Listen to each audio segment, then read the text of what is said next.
I just found out that my Uncle Matt never existed.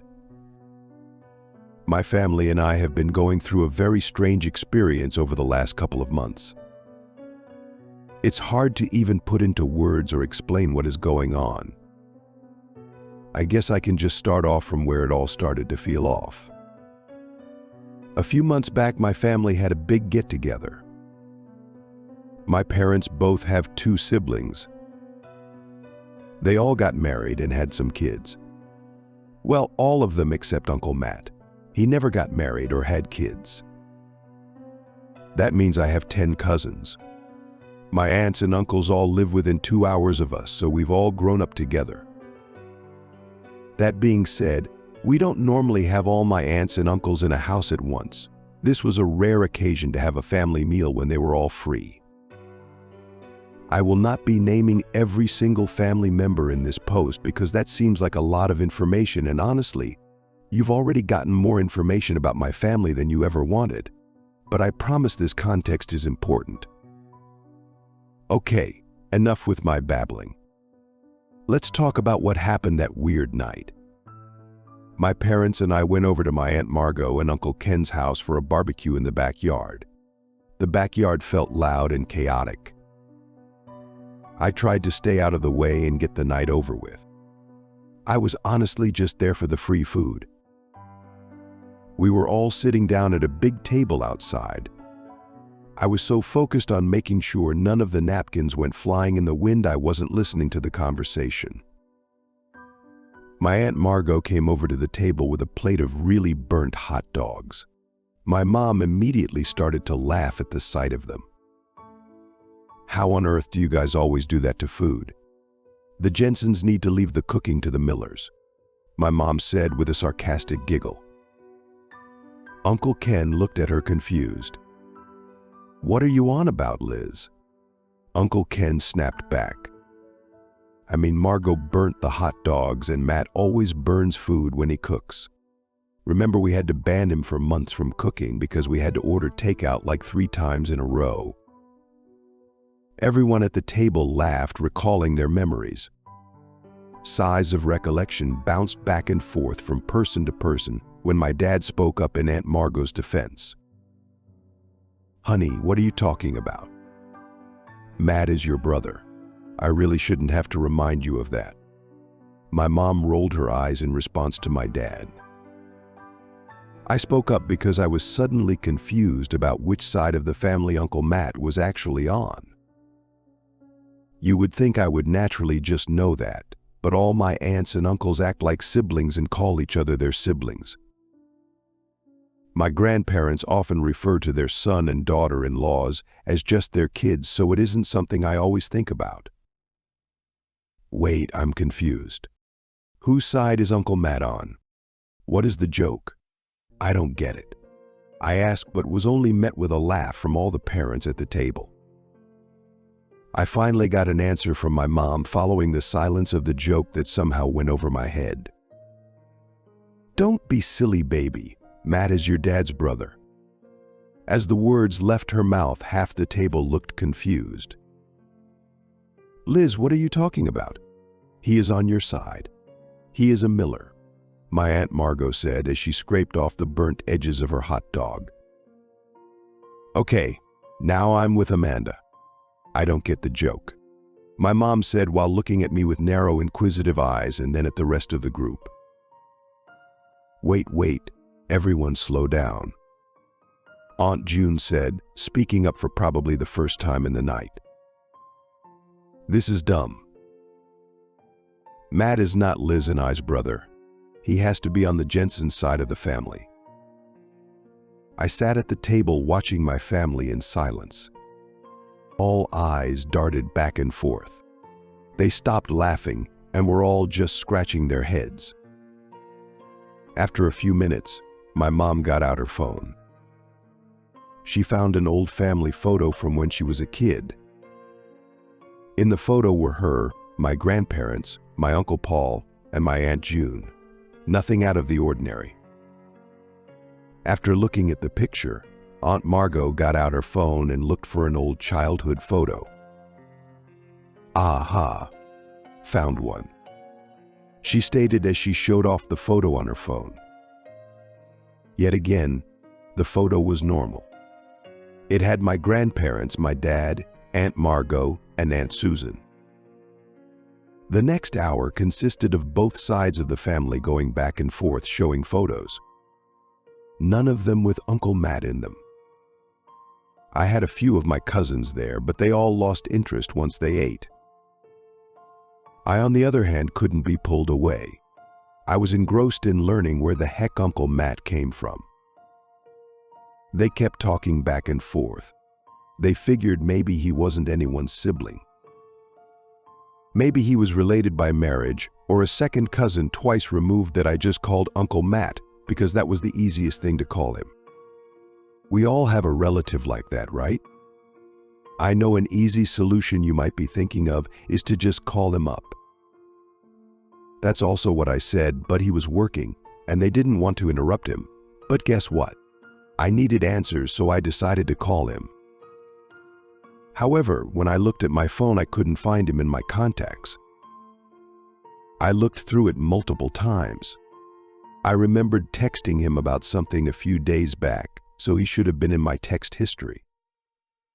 Still nothing. After being weirded out by his contact being gone, I mentioned out loud that someone should call him, regardless of him being at work.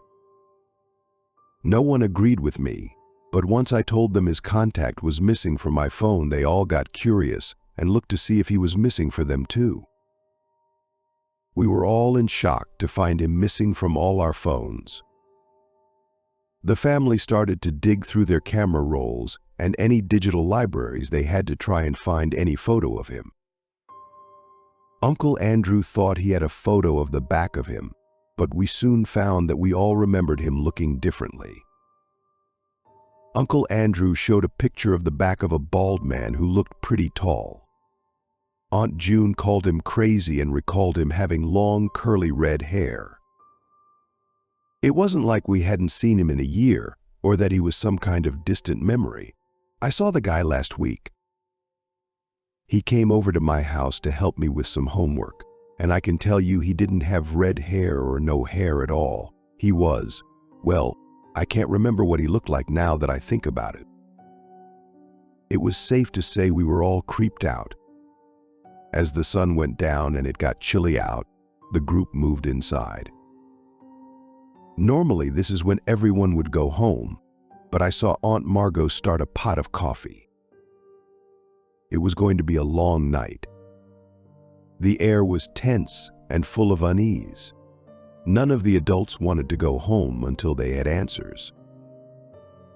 I could tell the adults wanted to talk more but didn't want to worry the younger cousins. My older cousin, Maddie, clearly didn't care about anything that was going on. She just wanted to sleep. We convinced her to take my 3 young cousins into the basement so they could all get some sleep. But not me. I was invested. Uncle Matt and I are close. We see each other all the time. How could I not have a shred of evidence that he even existed? As my cousins shuffled downstairs, all the adults huddled around a big whiteboard Aunt Margot slapped on the kitchen island. They started to write down everything they could remember. What he looked like, the last time they saw him, memories of him. None of it was coherent. It seemed he was a completely different person in all our memories, even if it was a memory where multiple people were around. One of the only things that we could all agree on was that the Jensens always thought he was on the Miller side of the family, and the Millers always thought he was on the Jensen side. My mom recalled a story of Matt and my dad going to a lake to fish, but the hook got stuck on Matt's hat and went flying. My dad told us he remembered my mom telling him the same exact story many times. Everyone had memories of stories where he was on the other side of the family. Soon everyone was on the phone with a new family member, trying to tell them the situation and asking what they thought about everything. My aunts and uncles were talking to realities on the phone I didn't know I had. relatives that probably only met Matt a couple times at best. All I heard was one dead end at a time. No one knew where he came from or where he went. So the big question was, who is Matt? Was he just some random guy who weaseled his way into the family, telling one side of the family one thing and the other side another? Or was it something so much worse? As the sun came up that Saturday morning, we were all still scratching our heads. The deeper we got into who Matt was, the more freaked out everyone got. I was honestly surprised they let me stay with them all night long. The more digging everyone did, the farther away we felt. The more rabbit holes we went down, the less real he seemed. We couldn't find any evidence that he ever existed. Some of us searched all over the internet for Matt Jensen or Matt Miller, and a few of us searched for other last names in the family. Of course, it was kind of hard to know who we were looking for given we didn't know what he really looked like. After hours of discussion, we compiled a list of attributes that never wavered about Uncle Matt. He was a man. He never had a mustache. He was tall. He was bad at math. And he loved Jim Carrey movies. That might seem like a random grouping of facts, but that's because it was. We couldn't even remember where his house was. Some of us completely forgot and others remembered different houses. It didn't matter. We weren't going to start knocking on doors to find a man we were concerned never existed. We started to believe that as soon as we began to question who he was, he just simply started to fade away into nothingness. Like it was some kind of self-destructive on his own consciousness. It was around 9 a.m. that morning when people started to fall asleep on couches. The night before started with everyone being determined and saying the night wouldn't end until we found Uncle Matt, but here we all were, exhausted and with little to no answers. It felt like accepting defeat by napping on the couch, but we couldn't do much else. We all woke up to the sound of my cousins playing in the next room over. We all sat up and rubbed our eyes. You could practically see the gears turning in everyone's heads as they woke up from their stupors. I could tell when they realized their memories actually happened, and it wasn't just a weird fever dream. My Aunt Margot stumbled to the kitchen while yawning and started to dig in the pantry for something substantial the kids could all eat. It was clear they had already raided the cookie stash. As the adults had a quiet conversation, we heard something come from my cousin Cass that made us freeze. Yeah, remember last night when Uncle Matt gave us all those cookies?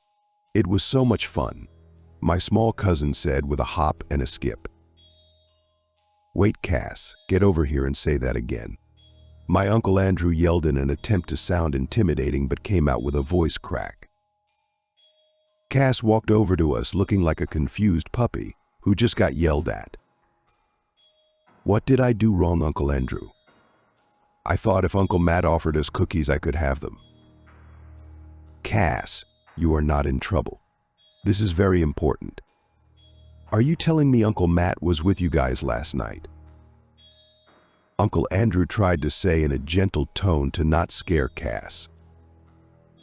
I mean, not the whole night, but he brought us all cookies and put a movie on for us. Then he said he wanted to go hang out with you guys upstairs. Everyone started to frantically look around the room, looking for any evidence of him being there last night. We quickly asked the rest of the cousins if they saw Matt, and some kids did, and some didn't. I noticed something when I started to count the objects in the room. There were 10 adults and me upstairs last night. So, there should have been 11 people in total, but I saw 12 plates out with the leftover crumbs from our late-night pizza, 12 spots laid out for sleeping in the living room, and 12 mugs or cups of coffee. He was here last night. As I mentioned what I found, my dad said he remembered seeing him last night. He said Matt brought him some water. Uncle Paul said he saw him go to the bathroom but couldn't remember him coming out. They mentioned how it felt like it never actually happened, but he managed to place the memory in them after the fact. How else would they see Uncle Matt right in front of them and not realize what was happening? I had a strange feeling that started to bubble up. I felt uneasy and restless. "Wait, something is off here," I said loudly to the room. "Everyone line up on the wall. I want to try something."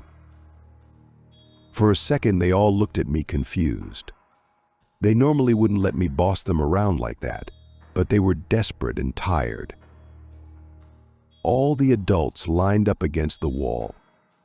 As I walked by then, I counted out loud. Something strange happened. I counted 12 people, including me. None of the kids were lined up. I wasn't counting myself twice. There was an extra person. Uncle Matt wasn't just here last night. He was with us in the room at that moment. We counted over and over again, even adding one of the kids to the mix. But every single time there was one extra person. But we still couldn't see him? How was he hiding in plain sight? Everyone ended up leaving my Aunt Margot's house that afternoon. We were all still extremely creeped out about the whole thing, but what could we do about it? Not much. It's not like Uncle Matt ever did anything violent. Mostly normal behavior, except for a few memories of him that were kind of weird. One of us remembered seeing him in the kitchen, stacking and unstacking bowls for hours. Another person remembered him once packing for a vacation, but his suitcase only had trash bags in it. And I have a memory of us sitting in front of a fireplace with him reading the instruction manual to a blender for a bedtime story. At least those were the kind of memories we had in the beginning. As the weeks went on, we started to remember things that got more and more concerning. He showed up in our houses in the middle of the night, or buying us all hammers for Christmas. He once bought hundreds of dollars worth of knives and put them in my dad's car. Once we developed disturbing memories of him, we tried to tell the police. Of course, they couldn't find any evidence of his existence, so they couldn't help us. It didn't help our case that we couldn't even give them a last name. How on earth are they supposed to find a guy based on his name being Matt and no physical features? So who is Uncle Matt? I can say with 100% certainty, I have no clue. Is he a man? Is he an entity? Is he a figment of our imaginations? Or is he nothing at all? I don't know. And that's the worst part of all. He seems to always be around at family dinners. Most of the time I count the number of people, I end up with an extra person. He feels like a virus, always implanting a memory of himself being around, but in the moment I never see him. It seems to be a family joke at this point, always leaving out an extra plate for him or something. In my opinion, no one is taking this situation seriously. I know he hasn't hurt anyone, but why should we wait for something to happen? I swear I can feel it when he shows up. The hairs on the back of my neck stand up. My family has given up on trying to figure out who or what Uncle Matt is, but I haven't. It feels like they have all just forgotten the disturbing memories of him. I swear the deeper I dig to find him, the worse the memories get. Like he is rotting and festering in my memories. I'm starting to think it's his attempt to stop me from looking for him. The fact that he is punishing me for looking for him makes my concern grow more and more. Why is he suddenly running now that I am onto him? Why is he so afraid of me finding him? And what will happen once I do find him? I will find you, Uncle Matt. I will find out what you are.